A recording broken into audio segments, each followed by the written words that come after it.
Each year, Australia plays host to millions of migratory shorebirds. They arrive at our coastlines exhausted after travelling thousands of kilometres in some of the most incredible migrations in the animal kingdom. Many of these birds breed in the high Arctic tundra, so they must migrate south as the cold winters close in. In some incredible feats of endurance, they fly over land and sea along traditional migration routes to find places to rest and feed. The network of sites visited by these birds forms the East Asian Australasian Flyway, a busy network of sites connecting more than 20 countries across Asia. Most of the shorebirds end their journeys in Australia, where they rest and feed during the Southern Hemisphere summer, before again migrating north the following year. These birds are an important part of our coastal ecosystem, but birdwatchers around Australia have noticed that their populations are declining rapidly. Our team at the University of Queensland has been working to understand what's happening to our shorebirds and what we can do to help. Here we are in Moreton Bay, one of the most important sites for shorebirds in the whole of Australia. Behind me are the mudflats of Moreton Bay that teem with invertebrate life. Thousands of shorebirds come and visit this site every year. Dedicated counters in the Queensland Wader Study Group have been counting these birds for 20 plus years. Every month they visit sites across the bay and record the numbers of birds they see. At the university we crunched the numbers and realised there had been some terrible declines of more than 80% in 20 years for some of these species. We noticed surprisingly that the migratory species are declining much more quickly than those resident species that spend the whole year in Moreton Bay. This made us wonder, are the causes of these declines occurring outside the bay along the birds' great migration routes through Asia and up to the Arctic? Our journey begins at the birds' breeding grounds in the Arctic, where we are investigating the potential effects of climate change on the birds. As the climate warms, ideal conditions for Arctic breeding birds are shifting northwards and becoming much rarer. Climate change may also cause the birds to change their migratory routes. And this becomes interesting because it means that for a population of birds that was, say, following a migratory route from northern Russia down to Australia and back, if they found that their ideal breeding distribution was now in Canada somewhere, it would make more sense for them to then migrate down North America and South America instead. So we could see the entire globe shifting in where the birds are migrating, which would have big issues for how we try and protect them. Once the birds have raised their chicks in the Arctic, they fly south to escape the impending winter. We're working to understand the routes used by the birds as they travel from the Arctic to their non-breeding grounds in Australia. This means we can identify key places for shorebirds and discover what threats they face along the way.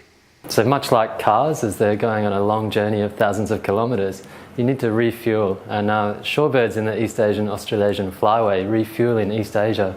It's a bottleneck where about 50 species of shorebirds stop, they refuel and then they continue their journey. So at the University of Queensland we use satellite images to track change in coastal habitats in East Asia.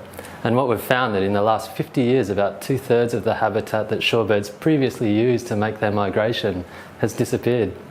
The main reasons for that are industrial and urban development, and also agriculture and aquaculture, where the tidal flats that these birds use is destroyed to replace it with those other land uses. So that habitats are being lost extremely rapidly. They're disappearing at rates that are similar to the Amazon rainforest.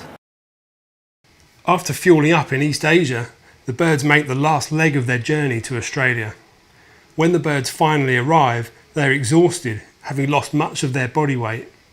While in Australia, the birds must feed and recover, building up their energy reserves before the next journey north. They rely on uninterrupted access to high-quality feeding grounds in estuaries around the country. So here we are down on the tidal flats, and although these flats may look lifeless, this mud is actually full of invertebrates that are feeding on the nutrients in here, such as this little ragworm down here. These guys pack a real punch in terms of energy for the shorebirds. Because shorebirds feed in the intertidal zone, they have a limited window of opportunity to forage between the high tides. This means that anything interfering with their feeding behaviours can severely impact the birds. So disturbance events such as dogs, horses and even people walking on the beach can prevent shorebirds from gaining the necessary weight to complete migration. In collaboration with marine park rangers, we are coming up with a management plan to help minimise disturbance. Australia's role in shorebird management doesn't end at the coast. Our inland lakes and wetlands are also important habitats for these birds. Migratory shorebirds that visit Australia spend most of their lives in this continent. And over the last several decades, the wetlands that these birds use in large numbers have changed radically. The Australian continent used to be characterized by these ephemeral wetlands that were dry for a few years and wet for a few years. But now, more and more of those wetlands are either permanently dry, permanently wet, or have been lost altogether. So my studies are looking to understand how these changes in pulses and resource availability are impacting migratory shorebird populations, how other things we're doing in Australia might be impacting these birds, and ultimately how we might manage water across the Australian landscape to conserve these birds in the long term.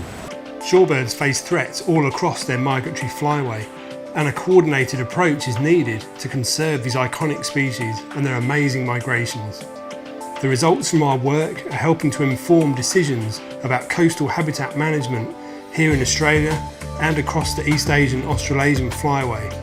Collaboration among countries is crucial. There are some exciting initiatives underway around the flyway to try and address this big conservation problem. These range from international agreements, for example, 24 countries have signed up to a voluntary agreement to try and manage and conserve migratory shorebirds across this flyway. There are regional and national initiatives. The Australian government is working hard to try and understand and reverse some of these shorebird declines and managing shorebird sites around the nation.